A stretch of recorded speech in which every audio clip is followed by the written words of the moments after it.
Guys, कैसे हो आप सब प्यारे स्टूडेंट्स। आप सभी के लिए आज हम लेकर के आए हैं कर्व ट्रेसिंग। आपको मालूम है सेमेस्टर 1, अगर आप बीएससी मैथमेटिक्स ऑनर्स कर रहे हैं तो ये आपको सेमेस्टर 1 में देखने को मिलेगा। और यदि आप इंजीनियरिंग कर रहे हैं, कोई भी डिपार्टमेंट आपका हो, तो भी आपको कर्व ट्रेसिंग देखने को मिलेगा। तो ये एक पेपर है जिसको कहते हैं MJ1 मेजर पेपर 1, जिसमें जो है कि कर्व ट्रेसिंग आपको देखने को मिलेगा। तो आइए आज के इस लेक्चर का शुरुआत करते हैं। और आज ही आपका जो है कि लेक्चर नंबर 1 होने जा रहा है और हम लोग इसमें देखेंगे कि किसी भी अननोन कर्व को किस प्रकार से ट्रेस करें। सबसे पहले सीखने से पहले इंटेंशन समझिए कि हम लोग कर्व ट्रेसिंग सीखने क्यों जा रहे हैं।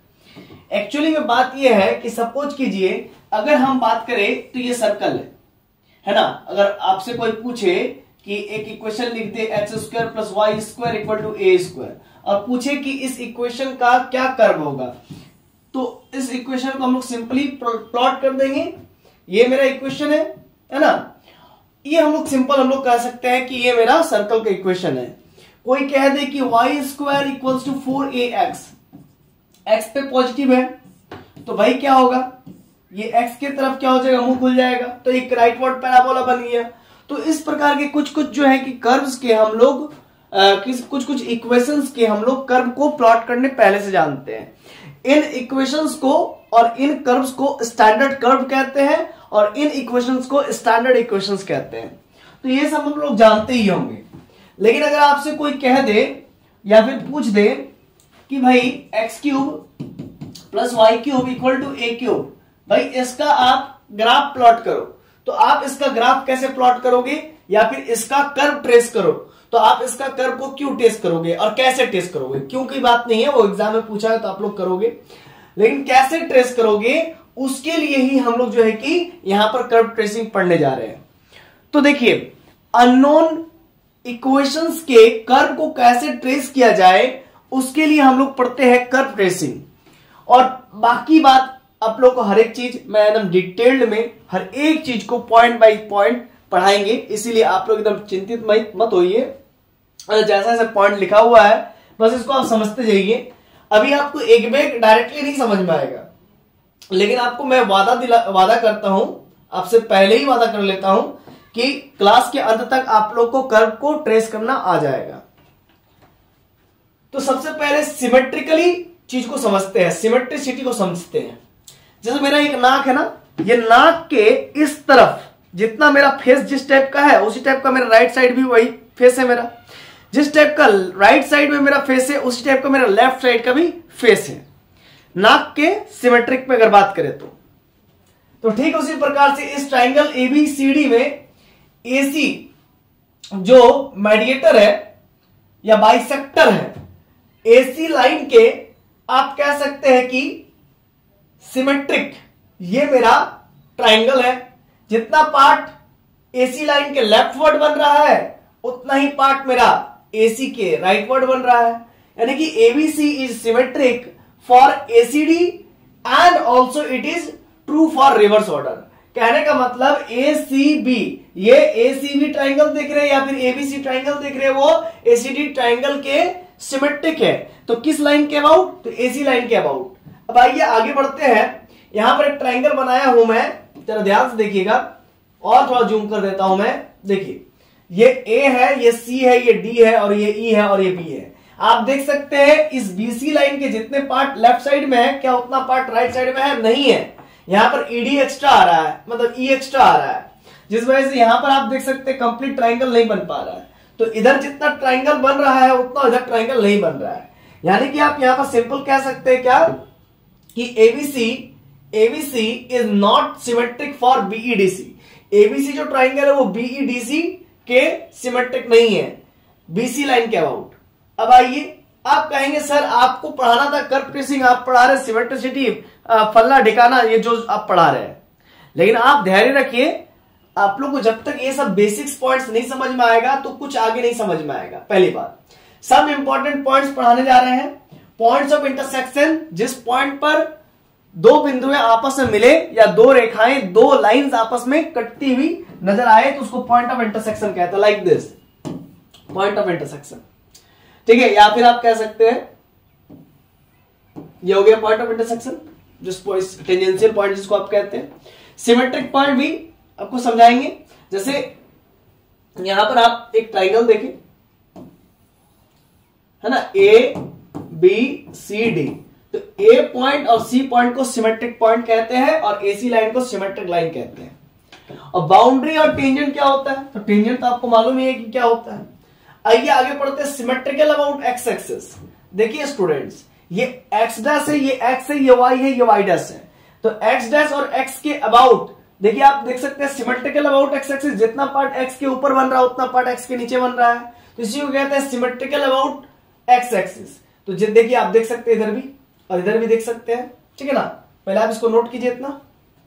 तो आइए स्टूडेंट्स अब आगे बढ़ते हैं। देखिए अब हम आप लोगों को पढ़ाने जा रहे हैं सिमेट्रिकल अबाउट वाई एक्सिस। ये आप वाई और ये वाई डैश लाइन देख सकते हैं जो कि वर्टिकल लाइन है। तो वर्टिकल लाइन के लेफ्ट साइड जितना पार्ट बन रहा है उतना ही राइट साइड बन रहा है, इसीलिए ये जो सर्कल है ये वाई एक्सिस लाइन की यानी कि सिमेट्रिकल अबाउट वाई एक्सिस, मतलब वाई एक्सिस के अबाउट सिमेट्रिक है। क्लियर है कॉन्सेप्ट। अब आइए आगे बढ़ते हैं, हम लोग कुछ नोट देखेंगे। Equation of circle always symmetrical about X axis and Y axis, बात तो सही है। देखिए वाई एक्सिस के अबाउट भी सिमेट्रिकल है ना सर्कल, और एक्स एक्सिस के अबाउट भी सिमेट्रिकल है। इसीलिए याद रखिएगा जो सर्कल होता है ना वो क्या होता है, एक्स एक्सिस के अबाउट भी सिमेट्रिक होता है, वाई एक्सिस के अबाउट भी सिमेट्रिक होता है। X square plus Y square equal to A square, ये इक्वेशन ऑफ सर्कल होता है। तो यहां पर एक चीज जो है आपको नोट करके लिखवाए हैं, या आप लिख लीजिए। जब कोई इक्वेशन सिमेट्रिकल को नहीं पालन करता है तो हम उस केस में रीजन निकालते हैं, बाउंड्री निकालते हैं। तो आपको मैं बताऊंगा आगे आने वाले क्लासेस में या फिर कुछ देर बाद ही बताऊंगा, ठीक है ना, कि रीजन क्या होता है। जब कभी भी याद रखिएगा, जब कभी भी इक्वेशन जो है कि सिमेट्रिसिटी को फॉलो ना करे, या फिर आप कह सकते हैं कर्व सिमेट्रिसिटी को फॉलो ना करे, यानी कि एक्स एक्सिस के अबाउट भी सिमेट्रिक ना मिले और वाई एक्सिस के अबाउट भी सिमेट्रिक ना मिले, तो उस केस में हम लोग क्या फाइंड करते हैं, रीजन फाइंड करते हैं, यानी कि रीजन फाइंड करते हैं, यानी कि बाउंड्री पॉइंट्स फाइंड करते हैं, बाउंड्री पॉइंट्स। तो अभी आपको समझ में नहीं आएगा, आगे आने वाले समय में समझ में आ जाएगा, टेंशन मत लीजिए। देखिए ये y एक्सिस है और y एक्सिस में x हमेशा 0 होता है, ये x एक्सिस है, x एक्सिस में हमेशा y 0 होता है, और ये सर्कल का इक्वेशन है X square plus Y square equal to A square. अब एक बात समझिएगा, y का मान 0 पुट कीजिएगा, तो y का मान 0 पुट कीजिएगा तो एक्स स्क्वायर का मान कितना आएगा, ए स्क्वायर, यानी कि x का वैल्यू कितना आ जाएगा, प्लस माइनस ए। तो जब आपने y का मान 0 पुट किया है तो x का वैल्यू a आया है और x का वैल्यू माइनस ए आया है। कहने का मतलब a,0 और माइनस a,0 दो इंटरसेक्शन पॉइंट मिल रहा है। तो यहां पर आप देख सकते हैं कि ये जो पॉइंट है, ये आपका हो जाएगा a,0, है ना। यहां पर क्या हो जाएगा, ये a,0 और इस तरफ क्या हो जाएगा, ये माइनस a,0, क्योंकि x एक्सिस पे y 0 होता है।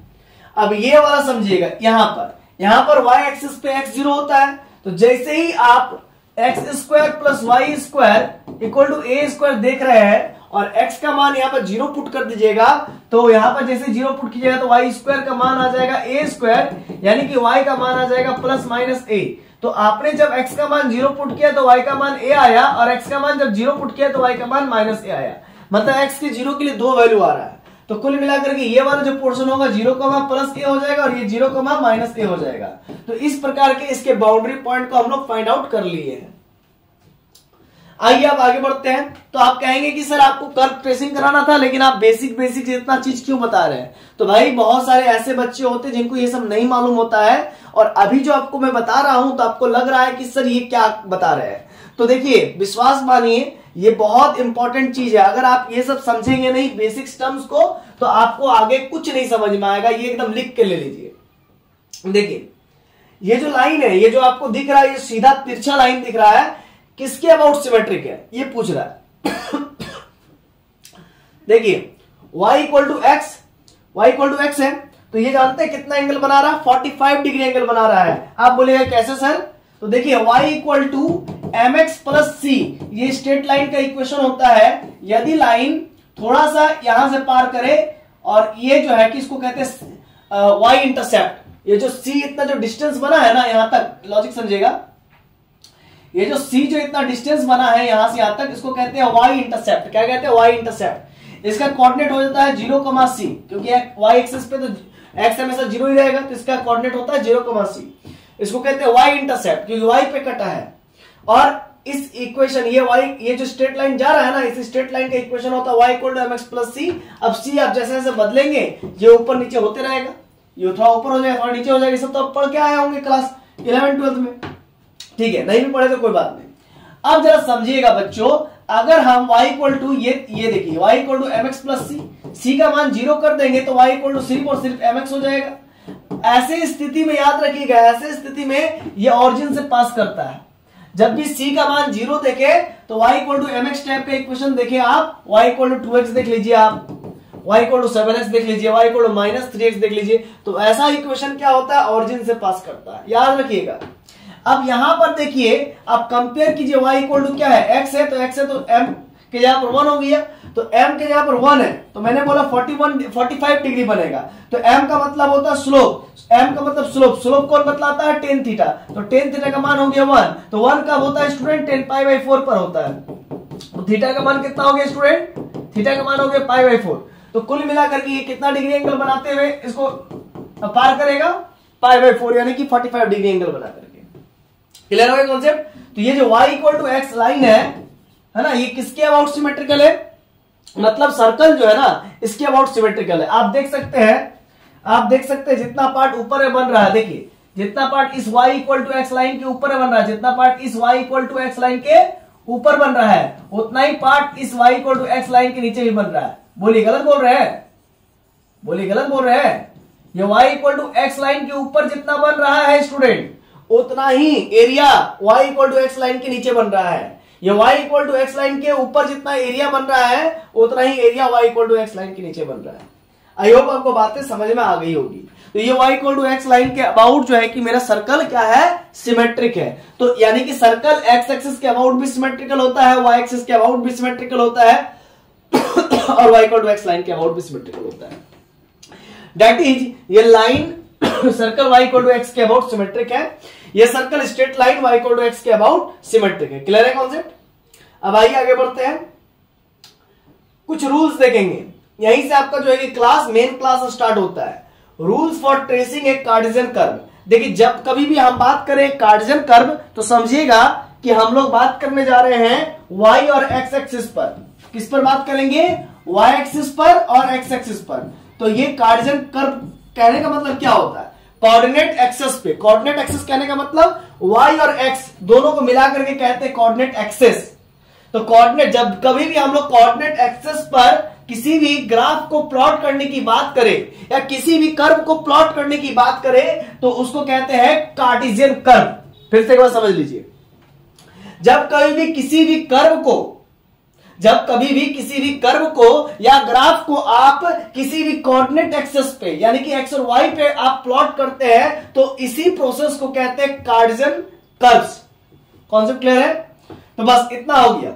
अब जब ये हो गया तब हम लोग प्लॉट करना स्टार्ट करेंगे 1 by 1 और यहां पर विभिन्न प्रकार के एग्जांपल ले लेंगे। कभी हम लोग सर्कल ले लेंगे, कभी हम लोग पैराबोला ले लेंगे। तो क्यों लेंगे सर, क्योंकि आप लोगों को ये सब लेकर के एग्जांपल दे दे के हम समझाएंगे तो आपको समझ में आ जाएगा। सबसे पहले कोई भी इक्वेशन आपको एग्जाम में दे देगा, अब बोलेगा प्लॉट दी कर्व या कर्व ट्रेस दी कर्व। क्या बोलेगा, प्लॉट दी कर्व या फिर ट्रेस दी कर्व। कैसे होगा देखिए, विभिन्न जो भी महत्वपूर्ण स्टेप्स हैं उनको मैं लिख रखा हूं और इसको आपको बारी बारी से ध्यान से देखना है। सबसे पहले सिमेट्रिसिटी चेक करेंगे। If all powers of y in the equation of the curve are even then curve are symmetrical about x axis. कहने का मतलब अगर इक्वेशन में जिस पे इवन पावर होगा, फिर से समझिएगा, if all powers of y, logic समझिएगा, if all powers of y के जितने भी पावर है, y के जितने भी पावर्स है अगर वो इवन में है, if all powers of y in the equation of the curve are even, अगर इवन में यानी कि 2 है, 4 है ना, 6 है, इस प्रकार से अगर इवन y पे इवन है then curve are symmetrical about x axis. अगर y पे इवन है तो कर्व मेरा x एक्सिस के अबाउट सिमेट्रिक होता है। मतलब सर जैसे y square equal to 4x, तो y square equal to 4x का जो ग्राफ बनता है ना वो इस प्रकार से बनता है। आप लोग क्लास से 11th में पढ़े होंगे। इस प्रकार से बनता है। और आप देख सकते हैं एक्स एक्सिस के अबाउट ऊपर में जितना एरिया बन रहा है उतना ही एरिया एक्स एक्सिस के नीचे बन रहा है। और आप देख सकते हैं बहुत ही अच्छे तरीके से कि ये जो मेरा कर्व है एक्स एक्सिस के अबाउट सिमेट्रिक है। तो वही बात है कि अगर y पे इवन रहेगा तो एक्स एक्सिस के अबाउट कर्व सिमेट्रिक होगा। अगर मान लीजिए इसके जगह पर x square equal to 4y होता तो ये y एक्सिस के अबाउट सिमेट्रिकल होता, क्योंकि x पे इवन तो y एक्सिस के अबाउट सिमेट्रिकल, अगर y पे इवन तो x एक्सिस के अबाउट सिमेट्रिकल। खत्म। आइए आगे बढ़ते हैं। फिर वही बात कर दी कि if all power of x in the equation of the curve are even, मतलब x के जितने पावर है वो अगर इवन में हो जाए then the curve are symmetrical about y axis, तो वह कर्व y एक्सिस के अबाउट सिमेट्रिकल हो जाएगा। आप देख सकते हैं जितना पार्ट लेफ्ट साइड में बन रहा है, जितना पार्ट आपका लेफ्ट साइड में बन रहा है, जितना पार्ट आपका लेफ्ट साइड में बन रहा है ना, उतना ही पार्ट आपका राइट साइड में बन रहा है। तो अगर x के सारे पावर इवन हो जाए, x के सारे पावर इवन हो जाए तो कर्व मेरा y एक्सिस के अबाउट सिमेट्रिकल होता है। किसके अबाउट सिमेट्रिकल होता है? y एक्सिस के। आप देख सकते हैं X square equals to 4y, ये इस कर्व का इक्वेशन है, x पे इवन है और इस इक्वेशन का कर्व ये होता है, जनरल कर्व, स्टैंडर्ड कर्व ये होता है। आपने ये चीज सीख रखा है प्लॉट करना, पहले से भी आप जानते होंगे, है ना। कहां पर सीखा है? आपने सीखा था क्लास 11 में। आप तो जानते होंगे ना स्टैंडर्ड कर्व्स का ये ग्राफ होता है। अब जानते हैं X square equals to 4y रहेगा तो उसका ग्राफ ये होगा। समझ में आ रहा ना? ये आपने कहां पढ़ा? क्लास 11 में। खैर यहां पर तो हम सिखाने वाले हैं, टेंशन मत लीजिए, लेकिन जो जो स्टैंडर्ड कर्व है उसको आप लोग जान लीजिए। फिर से नहीं जानते तो चलिए बता देते हैं। अगर एक्स स्क्वायर करके रहे, एक्स स्क्वायर 4ay रहे तो देखिए y पे पॉजिटिव है तो ऊपर की तरफ मुंह खुलेगा। अगर x square equals to -4ay रहे तो y पे नेगेटिव है तो मुंह नीचे की ओर खुलेगा। और अगर y square equal to 4ax रहे तो x पे पॉजिटिव है तो x की तरफ मुंह खुलेगा, ठीक है ना, x की तरफ मुंह खुलेगा। और अगर ऐसे रहे y square equal to -4ax तो नेगेटिव x की तरफ मुंह खुलेगा। बस खत्म, यही सब तो है। ये सब आप लोग पढ़ के आए होंगे क्लास 11 में। तो भी हम यहां पर रिकैप कर देना चाहते हैं क्योंकि बहुत सारे बच्चों को दिक्कत हो जाता है। अब चलिए दूसरा पॉइंट, सिमेट्रिसिटी चेक करने का ही दूसरा point, on interchanging x and y if equation of curve remains unchanged then the curve is symmetrical about y equal to x और x equal to y। कहने का मतलब समझिएगा, मान लीजिए कोई इक्वेशन आपको दे दे X square equal to Y square equal to A square. अगर आप x के जगह पर y रख दे, अगर आप x के जगह पर y रख दे और y के जगह पर x रख दे, कहने का मतलब जहां पर x है ना वहां पर आप रख दीजिए, जहां पर x है वहां पर रख दीजिए y, तो y स्क्वायर हो जाएगा। और जहां पर y है, जहां पर y है वहां पर रख दीजिए x स्क्वायर हो जाएगा इक्वल टू ए स्क्वायर। तो कुल मिलाकर के आंसर हो गया X square plus Y square equal to A square. समझ में आया ना? मैंने बोला जहां x है वहां y रखिए, जहां y है वहां पर x रखिए। तो ये इक्वेशन हो गया X square plus Y square equal to A square. तो इस प्रकार से जहां x है वहां y रखो, जहां y है वहां x रखो, और रखने के बावजूद भी आपका इक्वेशन देख रहे हैं चेंज नहीं हो रहा है। Y square plus X square equal to A square लिख दिए, तो उसको तो घूम फिर के तो वही लिख सकते हैं ना, X square plus Y square equal to A square. तो मेरा इक्वेशन पहले की भांति ही अब भी खड़ा है, मतलब इसमें कोई लाज लज्जा नहीं। मैंने x की जगह पर y रख दिया, y की जगह पर x रख दिया तो भी ये बदला नहीं। कहने का मतलब एक गाल पे मारो तो भी लज्जा नहीं, दो गाल पे मारो तो भी लज्जा नहीं, मार खा लेंगे लेकिन बेशरम बिहाया की तरह वहीं खड़ा रहेंगे। तो भाई तुम चेंज नहीं हो रहा है ना, अनचेंज्ड है। तो on interchanging x and y if equation of curve remains unchanged, curve मेरा जैसा है वैसे ही रहे, then curve is symmetrical about y equal to x and x equal to y, या फिर x इक्वल टू y। तो आप तो ऑब्वियस बात है, जानते ही है ये सर्कल का इक्वेशन है और ये जो है कि ये y equal to x line है, ये y equal to x line है। आप देख सकते हैं कि x, जब मैंने x की जगह पर y रखा, y की जगह पर x रखा तो मेरा कर्व चेंज नहीं हुआ, अनचेंज्ड है। और आप देख सकते हैं ऐसा स्थिति में कर्व मेरा y equal to x line के क्या है, सिमेट्रिक है, y equal to x line के सिमेट्रिकल है ना। तो मेरा जो सर्कल है y equal to x line के ऊपर जितना एरिया ले रहा है उतना ही area y equal to x के नीचे ले रहा है, उतना ही area y equal to x के नीचे ले रहा है। बात समझ पा रहे हैं ना? तो यही बात है। आप अगर ये y equal to x line को बीचों बीच काट करके इसको फोल्ड कीजिएगा ना तो एक दूसरे पर ओवरलैप्ड हो जाएगा, मतलब एक दूसरे पर ओवरलैप्ड होगा तो आपको इसका ऊपर वाला पार्ट नहीं दिखेगा। समझ पा रहे हैं ना? आई होप आपको बातें समझ में आ गई होगी। देखिए वही सब चीज किए हुए, X square plus Y square equal to Y square लिए, एक्स के जगह पर वाई रखे, वाई की जगह पर एक्स रख दिए, और मेरा कर्व जो है कि अभी भी चेंज नहीं हुआ, equation of the curve change नहीं हुआ, it remains unchanged of given curve is symmetrical about. इसी वजह से मेरा गिवन कर्व जो है कि मेरा given curve y equal to X या फिर x इक्वल टू वाई के सिमेट्रिक हो गया। वही बात। अब देखिएगा तीसरा आयाम सिमेट्रिसिटी को चेक करने का, तीसरा आयाम कहता है कि when x is replace minus x, जब x की जगह पर आप माइनस एक्स रख दो एंड y की जगह पर आप माइनस वाई रख दो। फिर से एक बार समझा देते हैं, जहां x है वहां पर आप माइनस एक्स रख दो, जहां y है वहां पर आप माइनस वाई रख दो। If the equation of curve, और मेरा इक्वेशन ऑफ कर्व बदले नहीं, रिमेन्स अनचेंज्ड। अगर x की जगह पर माइनस एक्स रखा आपने, y की जगह पर माइनस वाई रखा आपने, और मेरा कर्व जो है कि अभी भी अनचेंज्ड है, उसमें चेंजेस नहीं आया, then the curve is symmetrical. तब उस केस में मेरा कर्व सिमेट्रिक होगा किसके? तो भाई ऑपोजिट क्वाड्रेंट्स के। अब ऑपोजिट क्वाड्रेंट क्या होता है जरा बताते हैं आपको। देखिए सबसे पहले एक एग्जांपल लेते हैं, X square plus Y square equal to Y square equal to A square. तो आप कहेंगे कि सर कभी आप सर्कल ले रहे हैं, कभी आप पैराबोला ले रहे हैं, तो इस चीज को समझाने के लिए यही दो एग्जांपल लेकर के ही मैं आपको समझा सकता हूं, ठीक है ना। तो देखिएगा X square plus Y square equal to A square है, तो आप क्या देख सकते हैं कि हमको करने के लिए कहता है कि एक्स की जगह पर माइनस एक्स रखो, तो एक्स की जगह पर हमने माइनस एक्स रख दिया, चलो भाई, और वाई की जगह पर माइनस वाई रख दो, चलो भाई रख दिए, वाई की जगह पर भी माइनस वाई रख दिए। अब फिर इसका सॉल्व करते हैं इसको, तो X square plus Y square आया, मतलब ए स्क्वायर, मतलब जैसा मेरा कर्व पहले था अब भी वैसा ही है।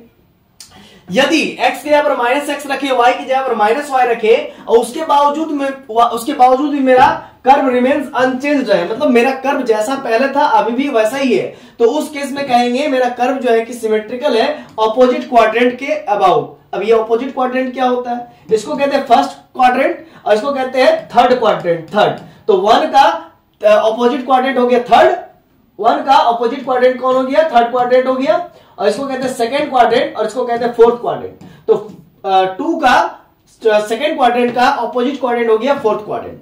तो आप देख सकते हैं जितना पार्ट यहां पर जिस टाइप का बन रहा है उतना ही पार्ट यहां पर भी उसी टाइप का बन रहा है, मतलब फर्स्ट और थर्ड आपस में क्या है? सिमेट्रिक है, और सेकेंड और फोर्थ आपस में कैसा है? सिमेट्रिक है।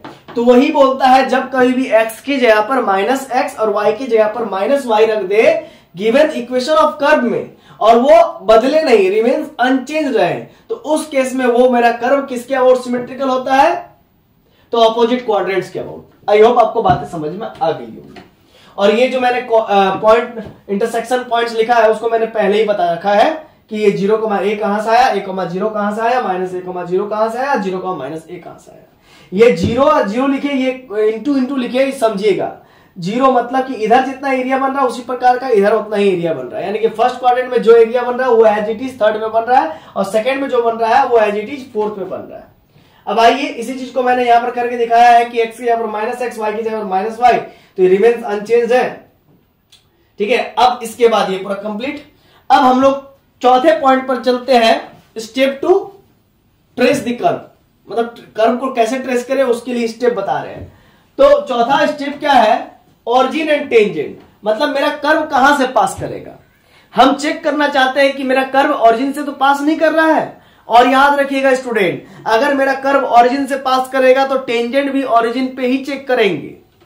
देखिए यहां पर ऑरिजिन एंड टेंजेंट की बात आ रही है, तो if we put x equal to 0 and y equal to 0, मेरा जो भी इक्वेशन दिया रहेगा, सपोज कीजिए मेरा इक्वेशन दिया रहा है X square plus Y square equal to A square, ठीक है ना, ऐसा दिया रहा है। बोलता है ऑरिजिन एंड टेंजेंट पता करने के लिए अगर x की जगह पर 0 और y की जगह पर 0 पुट कर दे इक्वेशन ऑफ द कर्व में, if the equation of the curve satisfied, then satisfied करें तो LHS और RHS आपस में बराबर होगा, then we can say that the curve is passes through the origin. तब हम लोग कहेंगे मेरा कर्व कहां से पास कर रहा? ऑरिजिन से, अन्यथा ऑरिजिन से पास नहीं करेगा। मतलब कहना क्या चाहता है, आइए देखते हैं। ये इक्वेशन ले लिए एग्जांपल के तौर पे, x की जगह पर 0 रख दिए, y की जगह पर 0 रख दिए, और इधर a square radius of the circle होता है, इधर 0 इक्वल टू a स्क्वायर आया, तो रेडियस ऑफ द सर्कल कभी क्या 0 हो सकता है? नहीं। अगर रेडियस ऑफ द सर्कल 0 हो जाएगा तो वो सर्कल ना बन करके वो पॉइंट बन जाएगा। तो इसीलिए ये दोनों आपस में बराबर नहीं है, मतलब LHS और RHS आपस में बराबर नहीं है, यानी कि ये equation of the given curve को सेटिस्फाइड नहीं किया, equation of the given curve को सेटिस्फाइड नहीं किया। उस केस में हम लोग कहेंगे मेरा कर्व जो है कि ऑरिजिन से पास नहीं करेगा। और आपको बहुत अच्छे से मालूम है कि सर्कल ऑरिजिन से पास नहीं करता है। देखिए सर्कल ऑरिजिन से पास नहीं करता है, ऑरिजिन सर्कल के अंदर रहता है, ऑरिजिन सर्कल के अंदर रहता है। अब दूसरा एक एग्जांपल लेते हैं, वाई स्क्वायर इक्वल टू मेरा मान लीजिए 4x ले लीजिए, तो इसका इक्वेशन जानते हैं क्या होगा? इसका इक्वेशन होता है ऐसा, इस तरफ राइट वर्ड। अब x की जगह पर 0, y की जगह पर 0 पुट कीजिए, तो y का स्क्वायर 0 का स्क्वायर यानी 4 इंटू x का वैल्यू 0, तो कुल मिला के 0 इक्वल टू 0।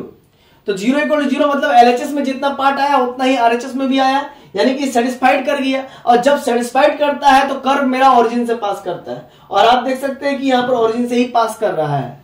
मेरा जो y square equal to 4x है राइट वर्ड पैराबोला, वो कहां से पास कर रहा है? देख सकते हैं आप, ये ओरिजिन से ही तो पास कर रहा है। आप कहेंगे सर्कल भी ओरिजिन से पास कर रहा है, नहीं, सर्कल के अंदर ओरिजिन है।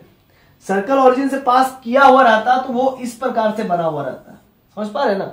सर्कल ओरिजिन से नहीं पास कर रहा, ठीक है, सर्कल के अंदर ओरिजिन है, और ये जो कर्व है वो ओरिजिन से पास कर रहा है, क्योंकि ये LHS और RHS दोनों को सेटिस्फाइड कर रहा है। जब ओरिजिन को सेटिस्फाइड करे, मतलब कि हम लोग कह सकते हैं कि जब ओरिजिन से पास करे, जैसे कि आप सभी देख पा रहे कि ओरिजिन से पास कर रहा है, कैसे पता चला? तो x का वैल्यू भी 0 पुट किया, y का वैल्यू भी 0 पुट किया, LHS RHS बराबर हो गया। उस केस में हम लोग कह देते हैं कि मेरा जो सर्कल है, मेरा जो कर्व है वो ओरिजिन से पास कर रहा है, सर्कल नहीं, मेरा जो कर्व है वो ओरिजिन से पास कर रहा है।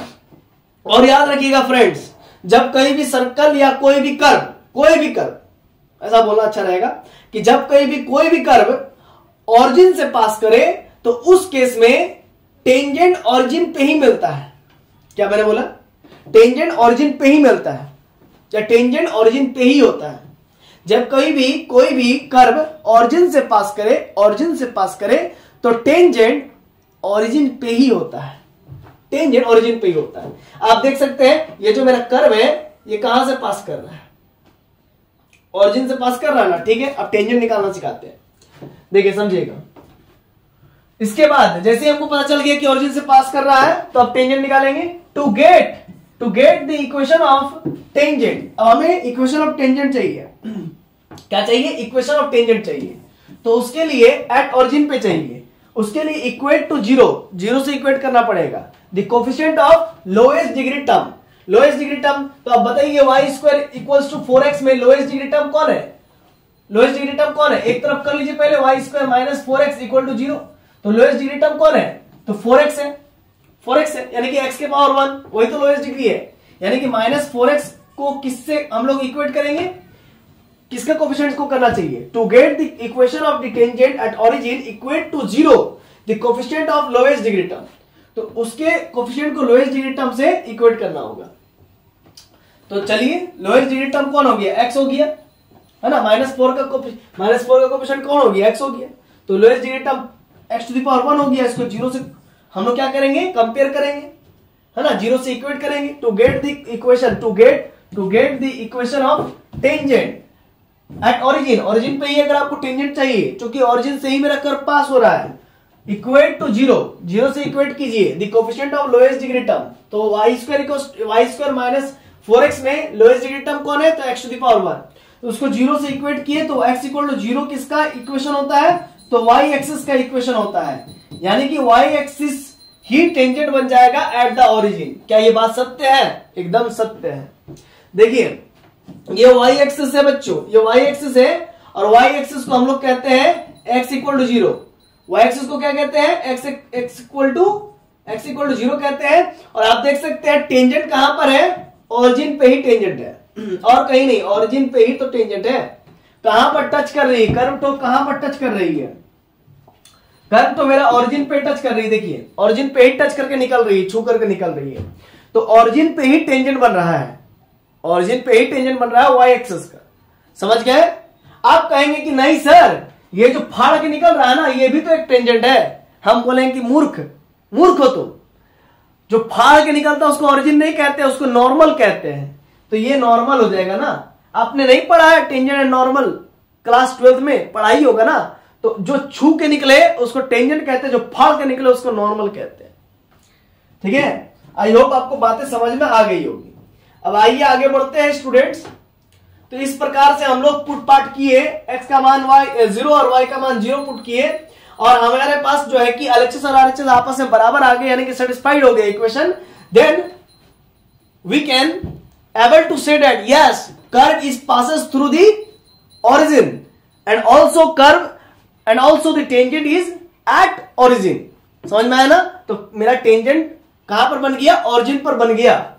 इस प्रकार से हम लोग कह पाए। ये कैसे संभव हो पाया? क्योंकि LHS and RHS both are satisfied together, ये दोनों ही आपस में है ना सेटिस्फाइड हो गया। Therefore we can say that the curve passes through the origin. इसी वजह से मेरा कर्व जो है कि ऑरिजिन से ही पास किया। आई होप आपको बातें समझ में आ रही होगी, और जब आप कर्व को ट्रेस करेंगे तो और बातें समझ में आएगी। अब दूसरा पॉइंट पढ़िए, to get the equation of tangent. अब हमें इक्वेशन ऑफ टेंजेंट चाहिए, जैसे कि मैंने बताया कि किस प्रकार से इक्वेशन ऑफ टेंजेंट अभी भी मैंने बताया कि लोएस्ट डिग्री टर्म को इक्वेट करेंगे। To get the equation of tangent at origin, origin पे आपको चाहिए, क्योंकि ऑरिजिन से जब कभी भी कर्व पास करे ना तो ऑरिजिन पे ही टेंजेंट मिलता है। यह बात याद रखिएगा, यह मूल मंत्र है। जब कभी भी कर्व मेरा ऑरिजिन से पास करे तो ऑरिजिन पे ही टेंजेंट होता है। तो origin equate to 0 the coefficient of lowest degree term. तो लोएस्ट डिग्री टर्म कौन था बताइए ना? y स्क्वायर, यहां पर हम लिए थे ना एक example, y square equal to 4x। इसमें लोएस्ट डिग्री टर्म कौन है? तो 4x, यानी कि x के माथे पर 1 है, वही तो लोएस्ट डिग्री टर्म है, और इसका डिग्री 2 है। तो x के माथे पर 1 को 0 के इक्वल इक्वेट कर देंगे, और x इक्वल टू 0 का मतलब y एक्सिस होता है, यानी कि y axis is a tangent at the origin. Origin पे ही टेंजेंट है, आप देख सकते हैं, पासेस थ्रू द ऑरिजिन, है ना, ऑरिजिन से ही पास कर रहा है, और टेंजेंट कहां पर है? तो ऑरिजिन पे ही है।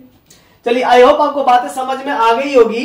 अब हम लोग यहां पर पॉइंट ऑफ इंटरसेक्शन देखने वाले हैं, जो कि मैंने पहले ही आपको बता रखा कि पॉइंट ऑफ इंटरसेक्शन कैसे निकलता है। देखिए, ये a,0 कैसे हुआ, ये 0,a कैसे हुआ, ये -a,0 कैसे हुआ, ये 0,-a कैसे हुआ।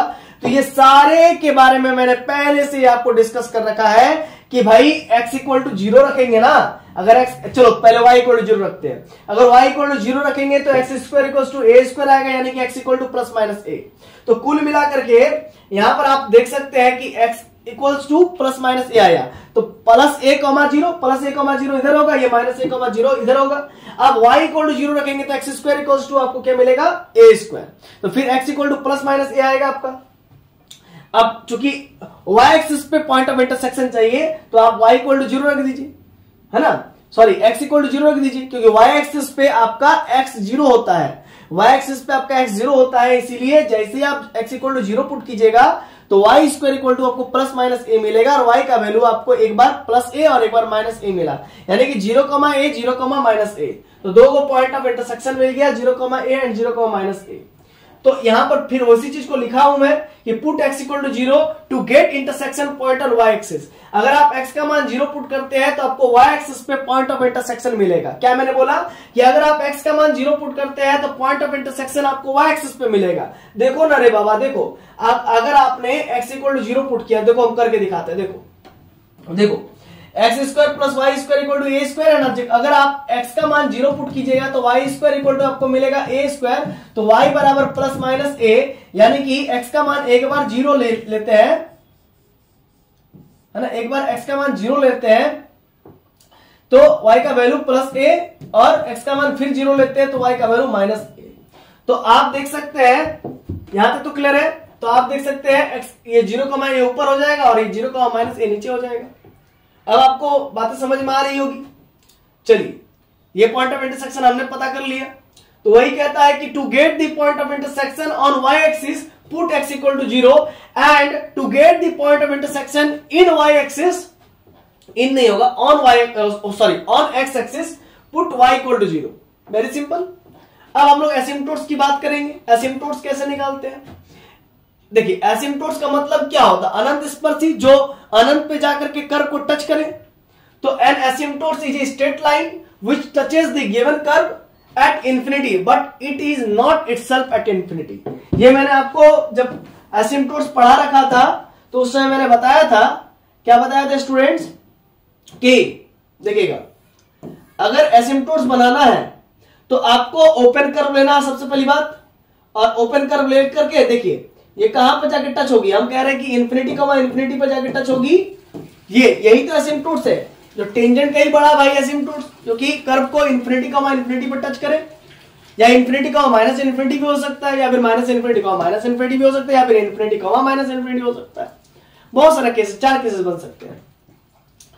तो पैरेलल अच्छा infinity it is not itself infinity, मतलब ये एक एसिम्पटोट्स है, ये देखिए ये कर्व को टच करता है इन्फिनिटी पे जाकर के, लेकिन ये ऑरिजिन से खुद इन्फिनिटी पे नहीं होता है, एक निश्चित दूरी पर ये ऑरिजिन से रहता है ना, यही कहना चाह रहा है। But it is not itself at infinity, लेकिन ये खुद इन्फिनिटी पे नहीं रहता है।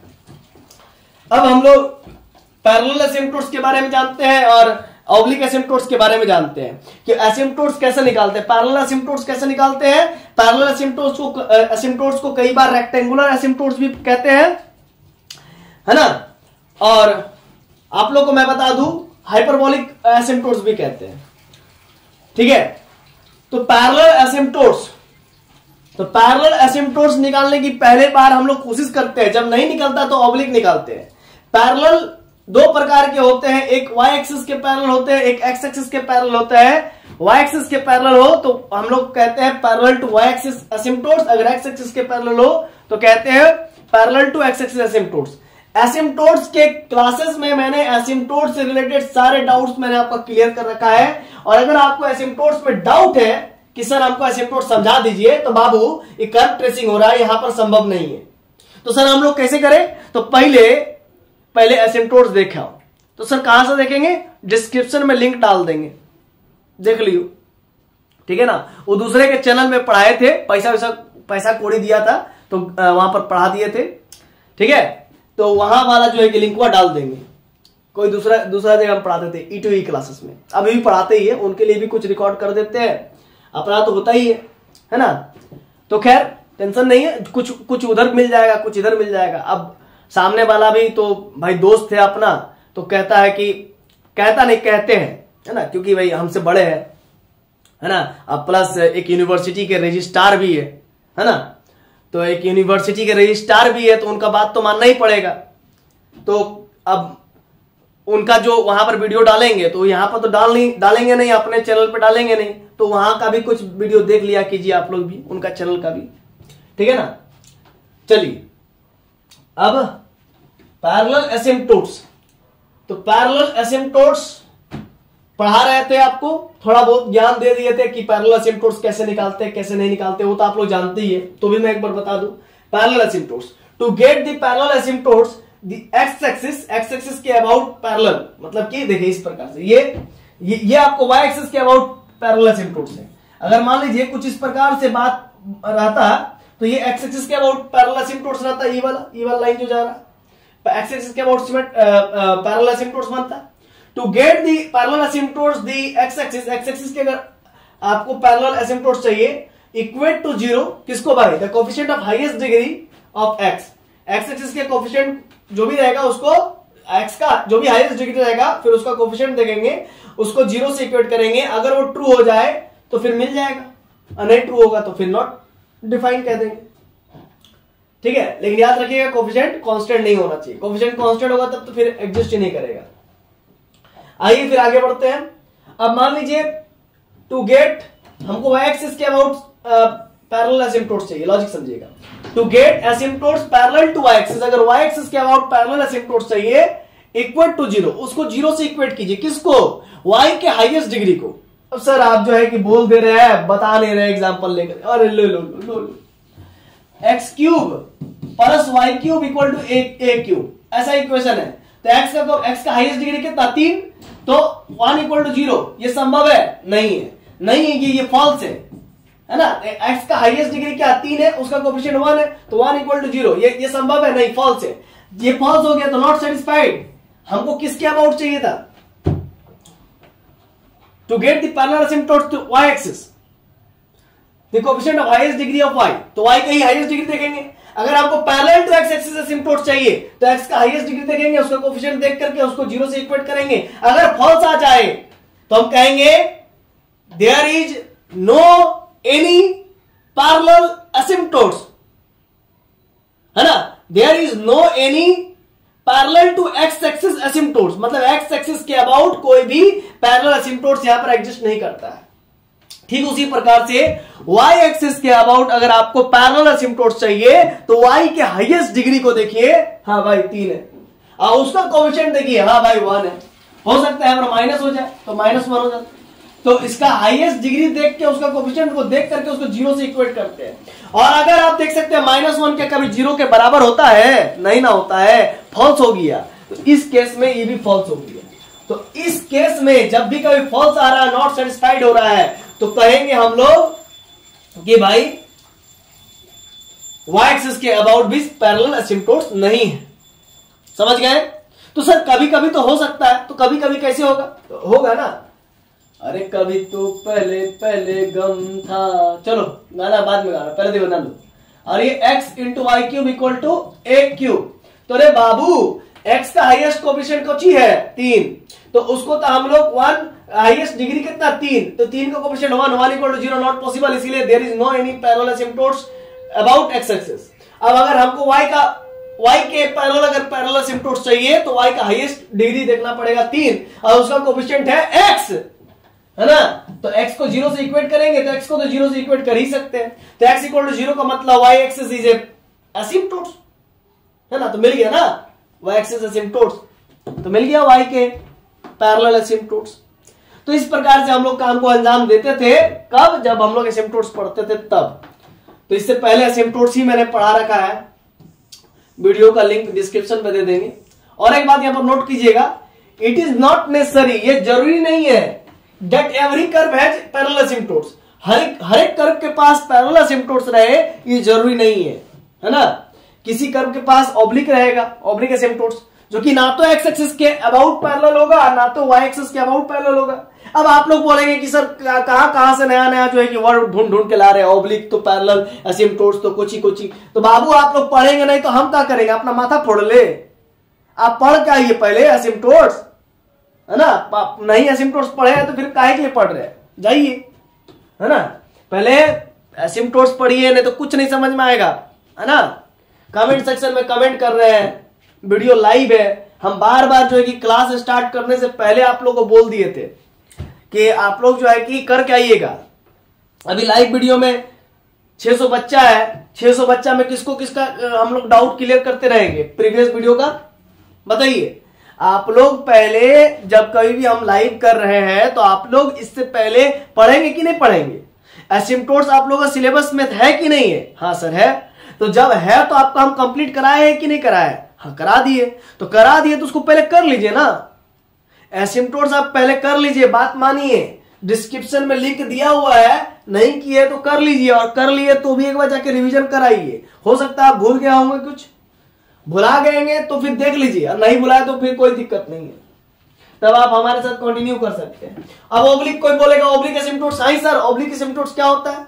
तो हम बोलेंगे बाबू आओ तेरा मूड़ी फोड़ेंगे, आओ। अरे भाई पढ़ा दिए ना ओब्लिक तो ओब्लिक सब। आप वही बात है कि दुर्गा पूजा में मेला में घूमने गए और हम लोग 4-5 दोस्त घूमने गए, तो एक जन जो है कि मेला में भुला गया। अब मेला में भुला गया तो हम लोग 3 दोस्त जो है कि आपस में चाट को पकौड़ी कचौड़ी जो है खाना खा लिए, और उसके बाद वो आकर के कहता है, जब वो मिल गया अनाउंस करवाए तो मिल गया तो बोलता है कि कोची कोची तुम लोग खाया? अरे भाई तब जब तुमको जानना था कोची कोची हम लोग खाए तो मेला में साथे ना रहना था, क्या जरूरत था उधर उधर देखने का? भुला जाता है बच्चा। तो इस प्रकार की घटना ना कीजिए आप लोग, समझ रहे हैं ना। तो देखिए अभी हम बात कर रहे थे यही सब चीज की किस प्रकार से एसिम्पटोट्स वगैरह निकलता है, और ऑब्लिक का मतलब चलिए बता ही देते हैं ऑब्लिक कुछ ही होता है। अब काहे के लिए इतना हम यहाँ बकेती करें? तो ऑब्लिक का कहने का मतलब जो कि ना तो y एक्सिस के पैरेलल एसिम्पटोट्स रहे और ना तो x एक्सिस के, neither parallel to y axis nor parallel to x axis, समझ रहे हैं ना। तो देखिए बच्चा, अब मान लीजिए कुछ इस प्रकार का एसिम्पटोट्स ले लेते हैं, लीजिए, है ना। देखिए ये एसिम्पटोट्स हो गया, देखिए ये भी एसिम्पटोट्स है ना, ये एसिम्पटोट्स हो गया ना। ये देख सकते हैं ना तो x एक्सिस के पैरेलल है ना ही y एक्सिस के पैरेलल है। इसको कहते, ऐसे एसिम्पटोट्स को कहते हैं ऑब्लिक एसिम्पटोट्स। क्या कहते हैं? ऑब्लिक। अब आइए हम लोग रीजन पता करते हैं। रीजन कब पता करते हैं? जब एसिम्पटोट्स नहीं पता होता तब। कोई बात नहीं, अभी इसको थोड़ा सा बचकाना टाइप का आपको लगेगा, लेकिन चलिए तो भी कर लीजिए। To find the region of curve, curve का रीजन पता करना है कि कर्व मेरा सिर्फ और सिर्फ फर्स्ट क्वाड्रेंट में बनेगा कि सेकंड क्वाड्रेंट में बनेगा कि थर्ड क्वाड्रेंट में बनेगा कि फोर्थ क्वाड्रेंट में बनेगा, या फिर फर्स्ट और थर्ड में बनेगा, या फिर सेकंड और फोर्थ में बनेगा, या फिर फोर्थ और 1th में बनेगा, या फिर 1 और 2 में बनेगा, फर्स्ट और सेकंड क्वाड्रेंट में बनेगा, या फिर फर्स्ट और थर्ड में बनेगा, या थर्ड और फोर्थ में बनेगा, या थर्ड और सेकंड में बनेगा। कहां कहां मेरा जो है कि कर्व बनेगा, ये पता करने को कहते हैं region. To find the region of the curve. जब क्वेश्चन करेंगे ना सब समझ में आ जाएगा। अभी पहले स्टेप पढ़ लीजिए, समझ लीजिए। To find the region of curve we solve the equation of curve for the value of x and y. अगर आपको रीजन पता करना है तो आपको एक्स और वाई के लिए सॉल्व करना पड़ेगा। जो आपको सुविधा लगे वो आप सॉल्व कर सकते हैं। एक्स के लिए भी सॉल्व कर सकते हैं, वाई के लिए भी सॉल्व कर सकते हैं। फिर आप अटके, आई सर आई एक्स के लिए सॉल्व करें, वाई के लिए सॉल्व करें। भाई किसके लिए सॉल्व करें? क्या है क्वेश्चन? खोपड़िया घूम रहा है ना, ऐसे घूमेगा, टेंशन मत लीजिए। ऐसा ही है, ये है चैप्टर, ऐसे ही पढ़ना ही है ना। और आपको मैं क्वेश्चन दूंगा तो आपको तभी समझ में आएगा, ऐसा नहीं आएगा। To find the region of the curve we solve the equation of the curve for the value of x and for the value of y. आपको एक्स के लिए सॉल्व करना पड़ेगा या फिर वाई के लिए सॉल्व करना पड़ेगा, जो आपको सुविधा लगे। विच एवर इज कन्वीनियंट, जो आपको सुविधाजनक लगे आप उसके लिए सॉल्व कर दीजिए। Suppose we solve the equation for the value of y. आप वाई के लिए सॉल्व करना चाहते हैं for the equation x square plus Y square equal to A square, then y square equals to A square minus x square, है ना। Here we can write this as a y square equal to A square minus of x square, because of I want to solve for the value of y या for the value of y, या है ना, मतलब हम y के लिए solve करना चाहते हैं। Then we have to write y square equal to a square minus of x square, then y become plus minus of root under a square minus x square. This is the answer for y। वो plus minus आएगा, ये बता रहा है कि y plus of root under a square minus x square तक जाएगा और नेगेटिव में आ जाएगा a square minus x square. इससे पता चलता है मेरा जो कर्व है वो मेरा फर्स्ट क्वाड्रेंट में भी बनेगा और सेकंड क्वाड्रेंट में भी बनेगा। इससे ये पता चल गया, सिद्ध हो गया। बुझ गए कि नहीं बुझे? अब आपको पता करना है कि सर मेरा कर्व जो है कि फर्स्ट और मतलब ऊपर नीचे बनेगा कि नहीं, कहने का मतलब फर्स्ट और फोर्थ में बनेगा कि नहीं, फर्स्ट और थर्ड में बनेगा कि नहीं, तो वो पता करना है। तो भाई एक्स का वैल्यू 0 पुट कीजिए। जैसे ही एक्स का वैल्यू 0 पुट कीजिएगा तो आपको मिलेगा plus minus root under a square. तो जैसे रूट अंडर ए स्क्वायर को खोलिएगा तो y equal to plus minus a, यानी कि आपका कर्व प्लस ए, मतलब प्लस ए कहने का मतलब क्या? प्लस ए कहने का मतलब वाई इक्वल टू प्लस ए ऊपर की ओर होगा, नीचे की ओर Y equal to minus a, यानी कि ये कर्व सगरो बनेगा। फर्स्ट में भी बनेगा, थर्ड में भी बनेगा, सेकंड में भी बनेगा, फोर्थ में भी बनेगा। क्यों? क्योंकि y के लिए आपका प्लस माइनस आ गया। जी सर, ऊपर नीचे तो बनवे करे, हाँ ऊपर नीचे तो बनवे करेगा और दाएं बाएं भी बनेगा, है ना। y equal to plus minus आया ना, तो आपका दाएं बाएं भी बनेगा, ऊपर नीचे भी बनेगा। खत्म कहानी प्लेन। y का मान 0 पुट कीजिए तो अब पता चल जाएगा कि आपको पता चल जाएगा कि मेरा जो कर्व है ना इस ओरिजिन के लेफ्ट साइड में और ओरिजिन के राइट साइड में बनेगा कि नहीं बनेगा। तो इस प्रकार से हम लोग पता करते हैं। और अगर अभी पता नहीं चल रहा है तो कोई दिक्कत नहीं, जितना समझाने की कोशिश की है बस उतना समझ लीजिए। क्वेश्चन करेंगे तो सब समझ में आ जाएगा। अब इसी प्रकार से आप x के लिए भी पता कर सकते हैं कि x एक्सिस डायरेक्ट पता कर सकते हैं for the value of x which the value y defined similar to y, मतलब कि आप जिस प्रकार से y का वैल्यू फाइंड किए उसी प्रकार से आप x के लिए भी सॉल्व करके x का वैल्यू ला सकते हैं। चलिए आई होप आपको इतना क्लियर है। अब हम लोग एक क्वेश्चन करते हैं, अब पूरा कॉन्सेप्ट आपका चकाचक हो जाएगा। एक क्वेश्चन कीजिएगा, पूरा कॉन्सेप्ट चकाचक हो जाएगा। देखिए, प्रेम मोहब्बत से पढ़ना है क्वेश्चन को और क्वेश्चन को करना है। आइए पढ़ते हैं। कुछ ही कह रहा क्वेश्चन, ट्रेस द कर्व को ट्रेस कीजिए। ऐसे ही एग्जाम में आएगा आपको 7 नंबर के लिए, है ना। अब नहीं करके जाइएगा ना बढ़िया से तो आंखें फाड़ वहीं पर जो है कि मर जाएंगे, नहीं बनेगा। आंख फाड़ करके रह जाइएगा, दूसरा जो है कि लिखेगा आपको दिखेगा नहीं, समझे ना। एक बेंच पे 2 जन बैठाता है, फिर आपको दिखेगा नहीं। तो इसीलिए चोरी करने का एकदम दिमाग से दिमाग निकाल दीजिए। चोरी करने का दिमाग ही निकाल दीजिए दिमाग से, है ना। याद रखिएगा चोरी नहीं करना है। एग्जाम में बहुत अच्छे से आपको तैयारी करना है। इतना तैयारी कीजिए, इतना तैयारी कीजिए कि एग्जामिनर भी देख करके आपसे ईर्ष्या कर जाए कि क्या लिख रहा है। इतना अच्छा अपना तैयारी रखिए, समझे ना। चोरी नहीं करना है, ये आपको एकदम कसम खाना है। और आज ही कसम खाइए। अगर आप अभी तक अगर आप चोरी करके पास हुए तो आज शपथ लीजिए कि आप चोरी नहीं करेंगे, है ना। क्योंकि चोरी कीजिएगा तो फिर क्यों पढ़ रहे हैं, सिंपल सी बात है। देखिए क्वेश्चन, देखिए y square equal to a x cube, ये क्वेश्चन है Y square equal to a x cube. अब ऐसा इक्वेशन आपने कभी भी कहीं भी नहीं देखा होगा। अब इस इक्वेशन का आपको बोलता है कि ट्रेस करके दिखाओ, इसका ग्राफ बना के दिखाओ, तो कैसे बनेगा आइए देखते हैं। सबसे पहले पॉइंट नंबर 1, सिमेट्रिसिटी चेक करेंगे। सिमेट्रिसिटी चेक करने के लिए देखिए y पे इवन है तो this curve is symmetrical about X axis, ये कर्व मेरा एक्स एक्सिस के अबाउट सिमेट्रिकल होगा क्योंकि y पे इवन है भाई, सिंपल सी बात है। Since the equation of the curve has even power of y का पावर इवन है, इसीलिए क्या होगा, एक्स एक्सिस के अबाउट सिमेट्रिकल होगा। तो बाबू इस प्रकार से होगा, जितना पार्ट ऊपर की ओर बनेगा उतना पार्ट नीचे की ओर बनेगा। इतना पता चल गया हमें, लेकिन पता नहीं कि कर्व टू कैसे बनेगा। इतना पता चल गया कि कर्व टू ऊपर और नीचे बनेगा, बस। अब उसके बाद फिर क्या, सिमेट्रिसिटी पता कर लेते हैं। सिमेट्रिसिटी भी पता करने का बहुत सारा तरीका है, पहला तो तरीका हो गया। अब हमें यह भी पता करना है कि मेरा कर्व जो है ना, हमें तो यह पता चल गया मेरा कर्व जो है कि एक्स एक्सिस के अबाउट सिमेट्रिक होगा, मतलब जितना पार्ट एक्स के ऊपर बनेगा उतना पार्ट एक्स के नीचे बनेगा। अच्छा, ये तो कर्व के ऊपर इधर भी बन सकता है, इधर भी बन सकता है, क्योंकि एक्स के अबाउट सिमेट्रिक बोला है, तो जितना पार्ट ऊपर बन रहा है उतना पार्ट नीचे इधर भी तो बन सकता है ना। तो यही सब, इसके लिए फिर रीजन पता करेंगे कि इस तरफ बनेगा कि नहीं बनेगा, पता कर लेंगे बाद में। या फिर हमें इसके लिए पता करना होगा कि इधर बनेगा, इधर बनेगा कि इधर बनेगा, या दोनों ओर ही बनेगा, किधर बनेगा, ये पता करना पड़ेगा। अच्छा, हम तो दावा के साथ देख करके कह सकते हैं कि एक्स पे पॉजिटिव है तो सर सिर्फ और सिर्फ इधर ही बनेगा, उधर नहीं जाएगा क्योंकि एक्स पे नेगेटिव नहीं है। तो खैर रीजन चेक करेंगे तो पता चल जाएगा आपको भी। The curve is symmetrical about X axis. अब हमें पता करना ऑपोजिट क्वाड्रेंट के सिमेट्रिक होगा कि नहीं, मतलब कि जितना पार्ट इधर बन रहा है उतना पार्ट इधर बन रहा है कि नहीं, मतलब जितना पार्ट इधर बन रहा है उतना पार्ट इधर बन रहा है कि नहीं।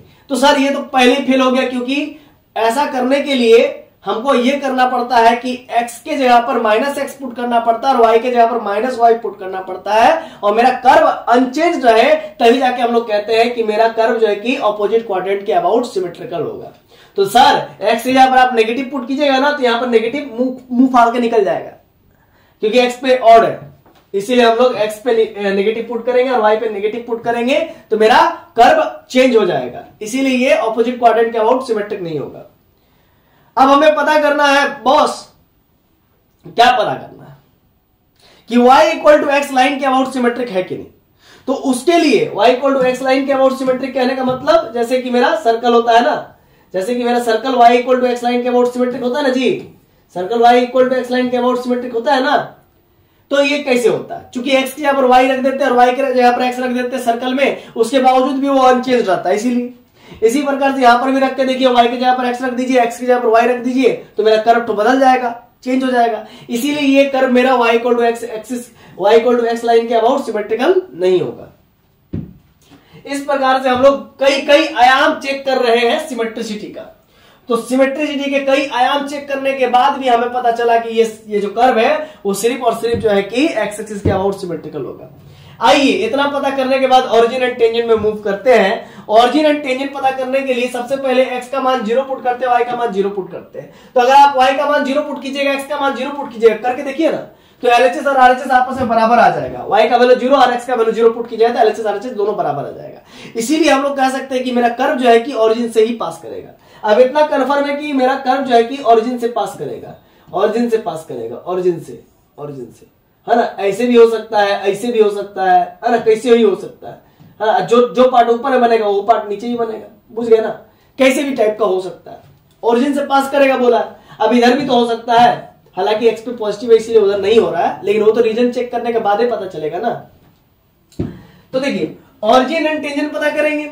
The curve passes through the origin, लीजिए भाई साहब, कहा है भाई, since if we put x का मान 0 एंड y का मान 0, अगर आप x का मान 0 और y का मान 0 पुट कीजिएगा गिवन इक्वेशन में, तो वो क्या होगा, देन LHS और RHS सेटिस्फाइड। कैसे भाई, y square equal to x cube है, तो आप पुट करके देख लीजिए, वाई इक्वल टू 0 और एक्स इक्वल टू 0 दोनों सेटिस्फाइड कर गया, इसीलिए ऑरिजिन से पास करेगा। और याद रखिए, जब भी कभी ऑरिजिन से पास करता है मेरा इक्वेशन या कर्व, इक्वेशन ऑफ कर्व, तो टेंजेंट पे ही ऑरिजिन चेक करते हैं। तो now to get the equation of tangent at origin, equation of tangent निकालना चाहते हैं, equate the lowest degree term to 0। अब इसमें लोएस्ट डिग्री टर्म कौन है जी, y square equal to x cube में लोएस्ट डिग्री टर्म कौन है, तो y square lowest degree term है, तो वाई स्क्वायर इक्वल टू 0 कर देंगे। तो वाई स्क्वायर इक्वल टू 0 यानी कि वाई बराबर 0, वाई बराबर 0, वाई बराबर 0, वाई बराबर 0 क्या होता है, देखिए बाबू, यही ना, ये देखो, ये वाई एक्सिस है और ये क्या है, एक्स एक्सिस है। और वाई बराबर 0 का मतलब क्या होता है, X axis is a tangent, तो एक्स एक्सिस मेरा टेंजेंट हो गया। अब एक्स एक्सिस टेंजेंट हो गया और बोला कि ऑरिजिन से पास करेगा, तो ऑरिजिन से निकला और टेंजेंट को छू करके ऊपर निकल गया। देखो, ऑरिजिन से टच किया, ये ऑरिजिन से निकल रहा है ना, और ये टेंजेंट है, टेंजेंट को छू करके ऊपर निकल गया। ठीक है, तो जितना पार्ट ऊपर में बनेगा उतना पार्ट नीचे बनेगा, क्योंकि एक्स एक्सिस के अबाउट सिमेट्रिकल है ना। अब टेंजेंट कौन बन गया, एक्स एक्सिस टेंजेंट बन गया, तो एक्स एक्सिस के टेंजेंट बन गया, तो टेंजेंट से छू के ही ना निकलेगा, टेंजेंट को फाड़ के नहीं निकल सकता है ना, टेंजेंट को छू के निकलेगा तो ऊपर की ओर जाएगा और नीचे की ओर जाएगा, क्योंकि एक्स एक्सिस के अबाउट सिमेट्रिकल है। समझ रहे हैं ना, ठीक है ना। अब ऑरिजिन से पास करेगा, सेटिस्फाइड हो गया। अब ये जो कर्व है इधर ही बन सकता है। अब हमें पता करना है कि इधर बनेगा या नहीं बनेगा, उसके लिए तो मैंने बोला कि एक्स पे पॉजिटिव है तो वो उधर नहीं बनेगा, लेकिन रीजन पता कर लेते हैं, है ना, रीजन पता करें, जिसके लिए जो प्रोसेस है उसी में जाएंगे हम लोग। हालांकि शॉर्टकट तो बहुत कुछ है। That is x is tangent of curve at origin. तो आप देख सकते हैं ऑरिजिन पे ही टेंजेंट बना, है ना। मेरा जो एक्स एक्सिस है ना, एक्स एक्सिस ऑरिजिन पे ही टेंजेंट है, मतलब सिर्फ और सिर्फ ये ऑरिजिन पे ही टच करके निकला है, और कहीं टच करके निकला है नहीं ना, तो ऑरिजिन पे ही सिर्फ टेंजेंट बनेगा और कहीं नहीं बनेगा। अब आइए हम लोग रीजन पता करेंगे। अच्छा, रीजन पता करने से पहले हम लोग और भी कुछ चीज पता करेंगे, जैसे हम लोग पॉइंट ऑफ इंटरसेक्शन पता करना है। जैसे कि ये कहां कट रहा है, अभी ऑरिजिन पे कट रहा है ना, ऑरिजिन पे, क्योंकि ऑरिजिन से निकल रहा है। अब कर्व तो मेरा ऐसे भी तो हो सकता है, लीजिए सॉरी, देखिए बता देते, कर्व तो मेरा ऐसे भी तो हो सकता है स्टूडेंट्स, निकला और ऐसे चल गया, दो जगह पर टच कर गया, या हो सकता है 3 जगह पर टच कर जाए। और जैसा पार्ट ऊपर है बनेगा वैसे सेम पार्ट नीचे ही बनेगा, वैसे सेम पार्ट नीचे ही बनेगा। समझ में आ रहा ना। या फिर मेरा कर्व तो ऐसे भी हो सकता था, या फिर मेरा कर्व तो ऐसे भी तो हो सकता था, मैं बना के दिखाता हूं। या फिर मेरा कर्व तो ऐसे भी तो हो सकता था, लीजिए ना, हो, है ना। टेंजेंट कौन बन गया, एक्स एक्सिस, जितना पार्ट ऊपर बन रहा है सिमिलरली टू नीचे भी बनेगा। समझ पा रहे हैं ना, ऐसे ही बन सकता है। तो हमें पता करना है कि कहां कहां कटेगा कर्व, तो हमें पॉइंट ऑफ इंटरसेक्शन पता करना है। तो आइए पॉइंट ऑफ इंटरसेक्शन पता करते हैं। तो पॉइंट ऑफ इंटरसेक्शन पता करने के लिए देखिए, हमें पॉइंट ऑफ इंटरसेक्शन, अगर लॉजिक समझिएगा, अगर एक्स एक्सिस पे पॉइंट ऑफ इंटरसेक्शन चाहिए तो y का मान 0 पुट करेंगे, अगर y एक्सिस पे पॉइंट ऑफ इंटरसेक्शन चाहिए तो x का मान 0 पुट करेंगे। फिर से एक बार समझ लीजिएगा, y एक्सिस पे पॉइंट ऑफ इंटरसेक्शन चाहिए तो x का मान 0 पुट करेंगे, x एक्सिस पे पॉइंट ऑफ इंटरसेक्शन चाहिए तो y का मान 0 पुट करेंगे। देखिए, पॉइंट ऑफ इंटरसेक्शन पता करने के लिए put x equal to 0, then आपको y इक्वल टू 0 मिलेगा। क्यों सर, क्योंकि आपका इक्वेशन ऑफ कर्व क्या है, इक्वेशन ऑफ कर्व है आपका y square equal to x cube. देखिए स्टूडेंट्स, हमारा जो कर्व का इक्वेशन है वो है Y square equal to x cube. जैसे ही आप x का मान 0 पुट करते हैं तो y का मान 0 मिल जाता है, तो x का मान 0 पुट करने से y का मान 0 मिल जाता है, और y का मान 0 पुट करने से x का मान 0 मिल जाता है। इसका मतलब ये जो कर्व है सिर्फ और सिर्फ एक ही पॉइंट पर कट करेगा, वो पॉइंट है 0,0।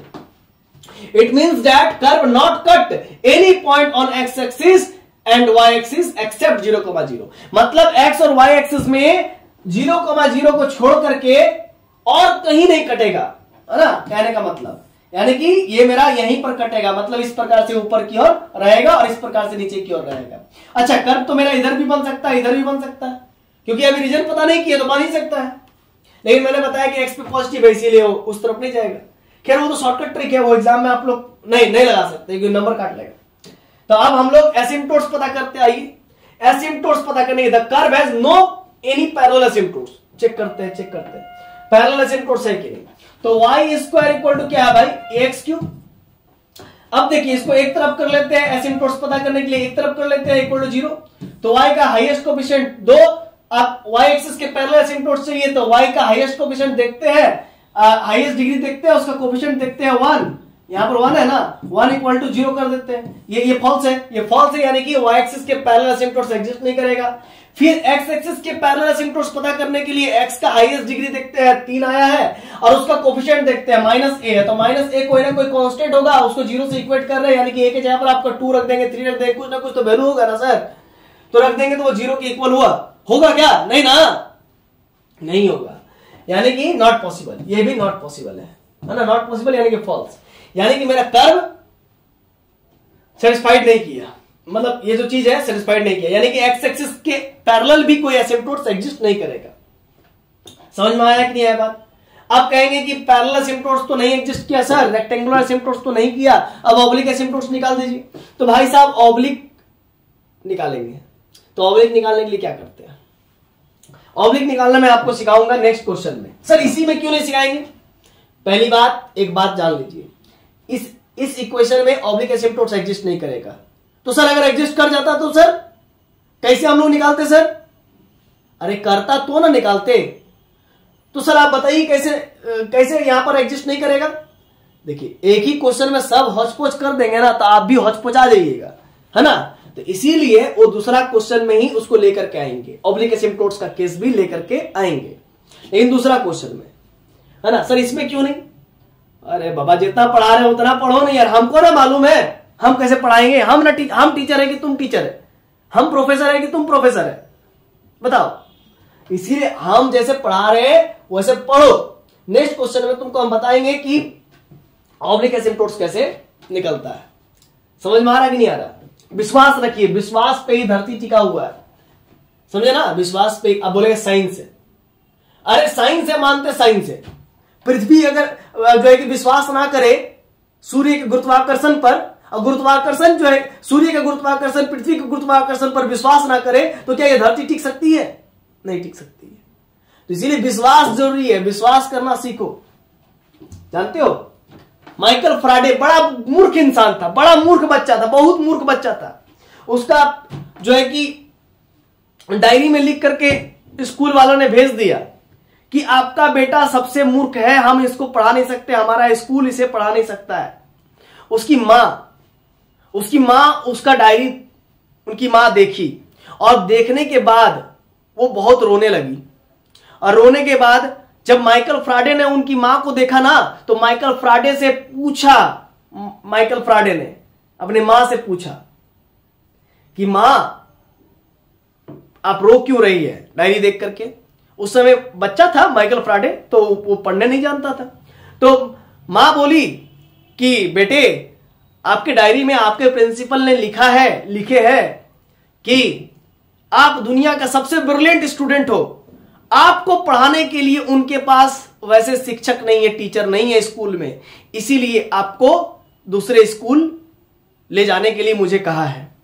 और जानते हो ये झूठी बात ये उन्होंने बताया अपने बेटे को, और जानते हो उसको वो विश्वास कर लिया, माइकल फ्राडे ने विश्वास कर लिया कि मेरी मां बोली कि मैं तेज हूं, तो वो सोच लिया कि मैं तेज हूं, और वो तेज ही बन गया। अरे भाई माइकल फ्राडे के कारण ही तो आज हम बोर्ड चला पा रहे हैं, और माइकल फ्राडे के कारण ही तो आप मोबाइल चला पा रहे हो। जानते हो क्यों, क्योंकि बिजली नहीं रहती ना, तो हम लोग कुछ काम नहीं कर पाते। तो अल्टरनेटिव करंट यानी कि एसी करंट का जो प्रणेता है, जो बनाने वाला डिस्कवरर है, वो माइकल फ्राडे है, याद रखिएगा। हमारे अंधियारी दुनिया से उजाली दुनिया में लाने वाला माइकल फ्राडे था, है ना, हमारे अंधियारी दुनिया से उजाली दुनिया में लाने वाला माइकल फ्राडे था। तो वो लड़का जो कि बहुत मूर्ख था, लेकिन उसे झूठा विश्वास ही दिलाया गया, लेकिन विश्वास तो दिलाया गया, और उसी विश्वास के बल बदौलत जो है कि वो एक बड़ा साइंटिस्ट बन के उभरा। तो वो चीज आपको रखना पड़ेगा, विश्वास जरूरी है। जब तक आपको विश्वास नहीं होगा ना सामने वाले बंदे पर, तो आपको बस एक वीडियो मेरा देखेंगे, फिर दूसरा वीडियो देखने चल जाएंगे, फिर तीसरा वीडियो देखेंगे, फिर चौथा वीडियो दूसरा का देखिएगा, तो बस उसी में आपका जिंदगी पार हो जाएगा, जहन्नुम बन जाएगा। विश्वास मानिए, एक जगह कुआं खोदा जाता है और वहीं से पानी की कामना की जाती है। 10 जगह कुआं खोदिएगा तो खोदते खोदते जिंदगी पार हो जाएगा, कुआं कभी कंप्लीट नहीं होगा और कभी पानी नहीं निकलेगा। इसीलिए एक जगह कुआं खोदने की कोशिश कीजिए, एक मास्टर पर, एक टीचर, एक प्रोफेसर पर विश्वास कीजिए और आगे बढ़ते जाइए।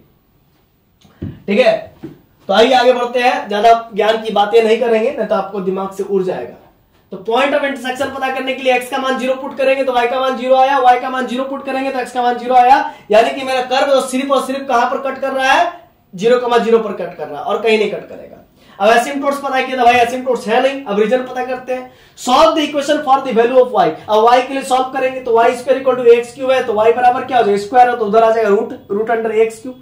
अब x क्यूब है रे बच्चा, सुनो x क्यूब है रे, देखो x क्यूब है ना, तो x क्यूब को x स्क्वायर इंटू का ax लिख सकते हैं और x स्क्वायर के एक x निकल जाएगा बाहर में और वो भी प्लस माइनस करके निकलेगा गुनगुनाते हुए, ax अंदर में रह गया है ना। तो वही बात है कि plus minus x root under ax निकल गया। अब सुनना जरा बात को, इफ x इज नेगेटिव, अब लॉजिक समझना, अब x का मान तुम नेगेटिव ले लो, देखो लॉजिक समझ लो। मेरा कर्व को ड्रॉ कर रहे हैं, मेरा कर्व बोल रहे हैं कि इधर भी बन रहा है, इतना तो कंफर्म है कि कर्व ऐसे ही बनेगा, कर्व इधर भी बनेगा, आप लोग कह रहे हैं कर्व इधर भी बनेगा। अब बोलते हैं कि कर्व, मैं कह रहा हूं कि नहीं बनेगा, क्यों नहीं बनेगा समझो। अगर आप x का वैल्यू कोई भी नेगेटिव उठा के ले लो, x का वैल्यू -1 ले लो, x का वैल्यू अगर आप -1 लेंगे तो रूट अंडर में क्या आएगा, a इंटू -1, और -1 का वैल्यू कितना होता है, iota into root under a बचेगा। तो आप देखिए यहां पर y का मान कितना आ गया, इमेजिनरी, बाहर में तो फिर क्या आपका है, x का मान कितना है आपका, x का मान -1, तो माइनस आयोटा हो जाएगा ज्यादा से ज्यादा, है ना। तो कुल मिलाकर के आपका क्या हो गया, ये इमेजिनरी कर्व आ गया। y का मान अगर इमेजिनरी आ रहा, आयोटा आ रहा है, यानी कि इमेजिनरी कर्व हो गया। तो क्या इमेजिनरी कर्व को आप प्लॉट कर सकेंगे, इमेजिनरी कर्व को तो हम लोग देख ही नहीं सकते, काल्पनिक चीज है, काल्पनिक चीजों को हम लोग किताबों पे उकेर नहीं सकते हैं, बात समझ रहे हैं। तो इमेजिनरी कर्व को हम लोग उकेर नहीं सकते, ट्रेस नहीं कर सकते हैं, इसीलिए if x is negative then y becomes imaginary. इसीलिए तो मेरा है ना, इसीलिए तो मेरा x इक्वल टू 0 के इस तरफ जो है कि मेरा कर्व नहीं होगा, इस तरफ मेरा कर्व नहीं होगा, मेरा कर्व इसी तरफ होगा और x एक्सिस एसिम्पटोट्स है और पॉइंट ऑफ इंटरसेक्शन ओनली 0,0 है, समझ गए। और x एक्सिस के अबाउट सिमेट्रिकल है, जितना पार्ट ऊपर बन रहा है उतना पार्ट नीचे बन रहा है। इस प्रकार से हमने कर्व को ट्रेस कर दिया बहुत ही शानदार तरीके से। तो if x is negative then y becomes imaginary, therefore the no portion of the curve lies on the LHS of x equal to 0।